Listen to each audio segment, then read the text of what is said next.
నమస్కారం. TCN news కి స్వాగతం. ముందుగా ముఖ్యాంశాలు. పశ్చిమ గోదావరి జిల్లాలో గణతంత్ర వేడుకలను ఘనంగా నిర్వహించాలి. భీమవరంలో ప్రభుత్వ శ్రేణులకు ప్రజలకు హితవు పలికిన కలెక్టర్ నాగరాణి. రహదారుల్లో ప్రయాణించే వారు విధిగా భద్రతా నియమాలను పాటించాలి. భీమవరంలో ప్రజలకు ఉద్బోధించిన జిల్లా రవాణా అధికారి ఉమామహేశ్వరరావు. చదివిన విద్యాసంస్థల అభివృద్ధికి పూర్వ విద్యార్థులు కృషి చేయాలి. తణుకులో సూచించిన ఎమ్మెల్యే ఆర్మిల్లి. భద్రతా మాసోత్సవాల పోస్టర్కు కూడా ప్రారంభం. ఇరగవరం మండలం కొత్తపాడు గ్రామ మహిళలకు చీరలను బహూకరించిన గ్రామ పెద్ద రామచంద్రరాజు దంపతులు. ఘనంగా ముత్యాలమ్మ తల్లి ఉత్సవాలు. ప్రజల అవసరాలకు అనుగుణంగా అభివృద్ధి పనులు చేపడుతున్న కూటమి ప్రభుత్వం. తాడేపల్లిగూడెంలో పేర్కొన్న ఎమ్మెల్యే బొలిశెట్టి. తాడేపల్లిగూడెంలో ఆందోళన బాట పట్టిన క్వారీ లారీ డ్రైవర్లు. ధర్నా చేసి వేతనాలు పెంచాలని డిమాండు. ప్రజలకు మెరుగైన సేవలు అందించాలి. రాజమండ్రిలో ఉద్యోగులను ఆదేశించిన తూర్పుగోదావరి జిల్లా కలెక్టర్ ప్రశాంతి. ఆంధ్రప్రదేశ్ ప్రజలంతా ఆరోగ్యంగా జీవించేందుకు కృషి చేస్తున్న ప్రభుత్వం. కొవ్వూరులో ముఖ్యమంత్రి సహాయ నిధి చెక్కులను అందించి వివరించిన ఎమ్మెల్యే ముప్పిడి. స్వచ్ఛంద్ర జిల్లాగా ఏలూరు జిల్లాను అభివృద్ధి చేయాలి. అధికారులను ఆదేశించిన జిల్లా కలెక్టర్ వెట్రిసెల్వి. గణతంత్ర వేడుకలను ఘనంగా నిర్వహించేలా చర్యలు తీసుకోవాలని జిల్లా కలెక్టర్ చదలవాడ నాగరాణి సంబంధిత అధికారులను ఆదేశించారు. పశ్చిమ గోదావరి జిల్లా కేంద్రం భీమవరం కలెక్టరేట్లో గణతంత్ర వేడుకల ఏర్పాట్లపై ఆయా శాఖల అధికారులతో శుక్రవారం నిర్వహించిన సమీక్షా సమావేశంలో ఆమె పాల్గొని మాట్లాడారు. స్వాతంత్ర సమరయోధుల కుటుంబాలకు ప్రజా ప్రతినిధులకు ఆహ్వానాలు పంపాలని పేర్కొన్నారు. అన్ని శాఖల నుంచి ప్రభుత్వ పథకాలు వివరాలు క్రోడీకరించి సందేశం రూపొందించాలన్నారు. పెరేడ్ మైదానంలో తాగునీటి ఏర్పాట్లు, పరిసరాల పరిశుభ్రంగా ఉండేలా చర్యలు తీసుకోవాలని ఆదేశించారు. విధి నిర్వహణలో అంకితభావంతో పనిచేస్తున్న వారికి ప్రశంసా పత్రాలు అందజేసేందుకు లేఖలు పంపాలని అధికారులకు సూచించారు. ఈ సమావేశంలో DRO Mugili Venkateswarlu, additional SP V Bhimarao, RDO K Praveen Kumar Reddy, DEO I Narayana, APCP Shyamsundar, DPRO T Nageswararao, DPO B Arunasri పాల్గొన్నారు. రహదారులపై ప్రయాణాలు చేసేటప్పుడు ప్రతి ఒక్కరూ భద్రతా నిబంధనలు పాటించాలని జిల్లా రవాణా అధికారి టి ఉమామహేశ్వరరావు కోరారు. భీమవరంలోని ఆంధ్రప్రదేశ్ రోడ్డు రవాణా సంస్థ ఆధ్వర్యంలో శుక్రవారం నిర్వహించిన జాతీయ రహదారి భద్రతా మాసోత్సవాలలో ఆయన ముఖ్య అతిథిగా పాల్గొని మాట్లాడారు. వచ్చే నెల 15వ తేదీ వరకు జరిగే ఈ మాసోత్సవాలలో భాగంగా రహదారి భద్రతా నియమాలు, తీసుకోవలసిన జాగ్రత్తలపై ప్రజలకు అవగాహన కల్పిస్తామన్నారు. వాహనాలను అజాగ్రత్తగా నడపడం వల్లే 90% ప్రమాదాలు జరుగుతున్నాయని ఆవేదన వ్యక్తం చేశారు. అలాగే ఇప్పుడు స్పెసిఫిక్గా మీ దగ్గరికి రావాలి. జనరల్ యాక్సిడెంట్స్లో కూడా యాక్సిడెంట్స్ మనం విచారించాల్సిన విషయం ఏంటంటే యాక్సిడెంట్స్లో చనిపోయే వాళ్ళలో 35 ఇయర్స్ లోపు వాళ్ళంటే వాళ్ళు సంఘానికి కానీ వాళ్ళ కుటుంబానికి కానీ దేశానికి కానీ రాష్ట్రానికి కానీ ఉపయోగపడే వయసు గల వాళ్ళు చనిపోతున్నారు అన్నమాట. అది మనం తగ్గించగలగాలి. దాని కారణాలు ఏంటి? యూత్ చనిపోవడానికి కారణాలు మాత్రం టూ వీలర్స్లో ఎక్కువ మంది చనిపోతున్నారు. అది కూడా హెల్మెట్ లేనందువల్ల జరిగే 2 వీలర్ యాక్సిడెంట్స్లో హెల్మెట్ పెట్టుకుంటే దాదాపు 60 to 70% యాక్సిడెంట్లు మంచి చనిపోకుండా మనం కాపాడుకోవాలి. ఈ కార్యక్రమంలో జిల్లా ప్రజా రవాణా అధికారి NVR Varaprasad, one town CI ఎం Nagaraju, Bhimavaram depot manager P Satyanarayana Murthy పాల్గొన్నారు. తణుకు చిట్టూరి ఇంద్రయ్య ప్రభుత్వ డిగ్రీ కళాశాలకు చెందిన 1978 ఇంటర్మీడియట్ బ్యాచ్ పూర్వ విద్యార్థులు రూపొందించిన 2025 నూతన సంవత్సర క్యాలెండర్ను ఎమ్మెల్యే ఆర్మిల్లి రాధాకృష్ణ శుక్రవారం ఆవిష్కరించారు. ఈ సందర్భంగా ఆయన మాట్లాడుతూ పూర్వ విద్యార్థులు చదువుకున్న కళాశాలలను పాఠశాలలను గుర్తుంచుకునే సంస్కృతి మంచిదని చెప్పారు.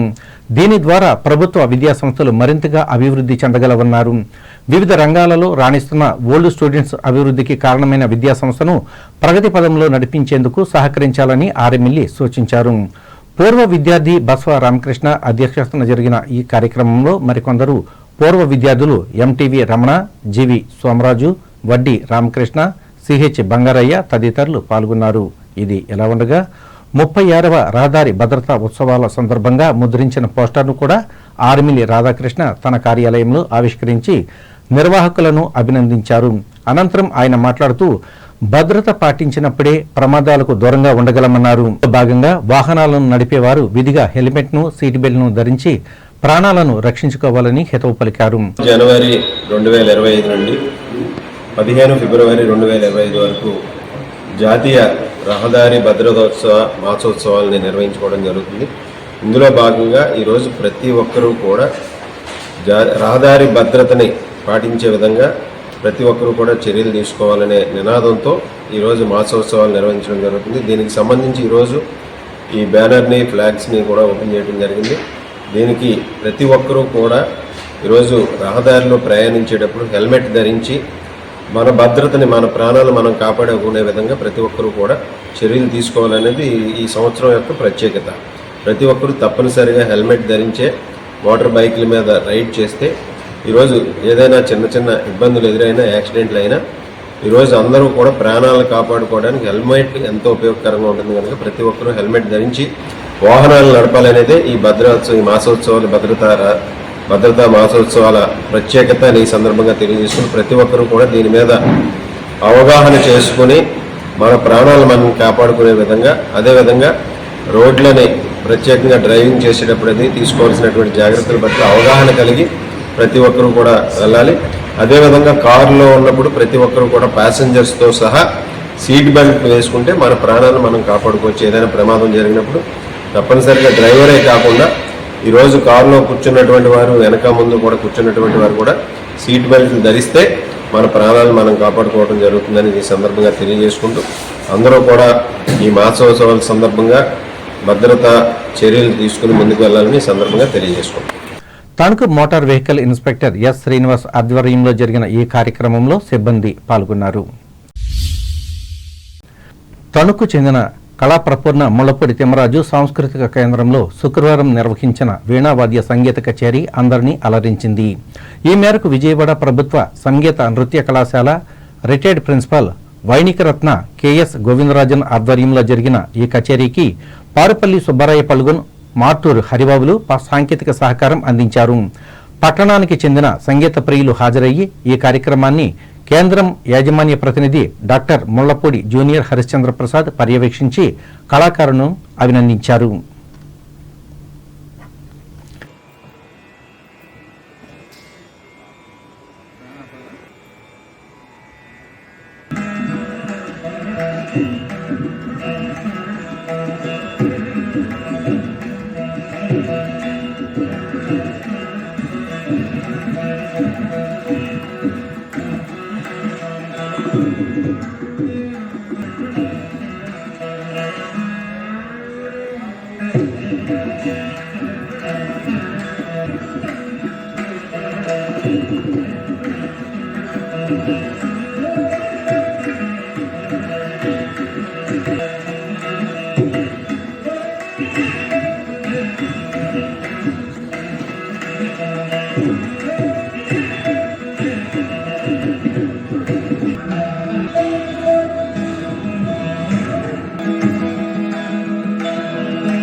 దేశంలోనే అత్యుత్తమ ఉక్కు కర్మాగారంగా గుర్తింపు పొందిన విశాఖ ఉక్కు ఫ్యాక్టరీ అభివృద్ధికి కేంద్ర ప్రభుత్వం 11,500 కోట్ల రూపాయలను మంజూరు చేయడం అభినందనీయమని బీజేపీ తణుకు నియోజకవర్గ కన్వీనర్ అయినంపూడి శ్రీదేవి పేర్కొన్నారు. ముఖ్యంగా తెలుగు ప్రజల మనోభావాలకు అనుగుణంగా పశ్చిమ గోదావరి జిల్లాకే చెందిన కేంద్ర సహాయ మంత్రి భూపతిరాజు శ్రీనివాస్ వర్మ, ముఖ్యమంత్రి నారా చంద్రబాబు నాయుడు, ఉప ముఖ్యమంత్రి కొణిదెల పవన్ కళ్యాణ్లు చేసిన కృషికి ప్రధాని మోదీ స్పందించారని చెప్పారు. ఫలితంగా ప్రతిష్టాత్మకమైన విశాఖ ఉక్కు కర్మాగారాన్ని ప్రభుత్వ రంగంలోనే కొనసాగించే పరిస్థితి కనపడుతున్నట్లు శ్రీదేవి ఆనందం వ్యక్తం చేశారు.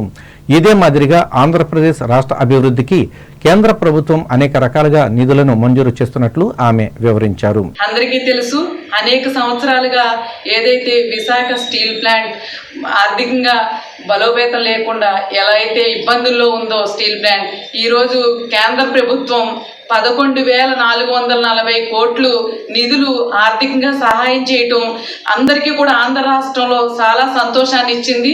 ఈ రోజు నరసాపురం పార్లమెంట్ కేంద్ర మంత్రి అయిన భూపతిరాజు శ్రీనివాస్ వర్మ గారు ఉక్కు సహాయ మంత్రిగా ఆయన పనిచేయటం, ఆయన కేంద్ర మంత్రి గారిని కుమారస్వామి గారిని స్టీల్ ప్లాంట్కి తీసుకురావటం, అక్కడ పరిస్థితులు అన్నీ కూడా ఆయన చూసి పరీక్షించి ప్రజలందరి దగ్గర కూడా ప్లాంట్ గురించి అక్కడ ఉన్న సిబ్బందితో మాట్లాడి తెలుసుకోవటం, అనేక సార్లు కేంద్ర ప్రభుత్వానికి కూడా ఈ విషయాన్ని విన్నవించి ఈరోజు ఏదైతే వారు ఇద్దరు ఫలితంగా ఈవేళ ఆంధ్ర రాష్ట్రానికి ఉన్న పెద్ద ప్లాంట్ ఏదైతే విశాఖ స్టీల్ ప్లాంట్కి నిధులు మంజూరు చేయటం, భూపతిరాజు శ్రీనివాస్ వర్మ గారి కృషి గురించి మేమందరం కూడా నరసాపురం పార్లమెంట్లో ఆయనకి ధన్యవాదాలు తెలియజేసుకుంటున్నాం. ఈ కార్యక్రమంలో పార్టీ పట్టణ అధ్యక్షులు బొల్లాడ నాగరాజు, ముఖ్య కార్యకర్తలు రసాబత్తుల అనుకుమార్, మారిశెట్టి అజయ్, రాపాక రామారావు, మంగరాతి నాగేశ్వరరావు, గుడివాడ రామయ్యలు పాల్గొన్నారు. ప్రకటనలు.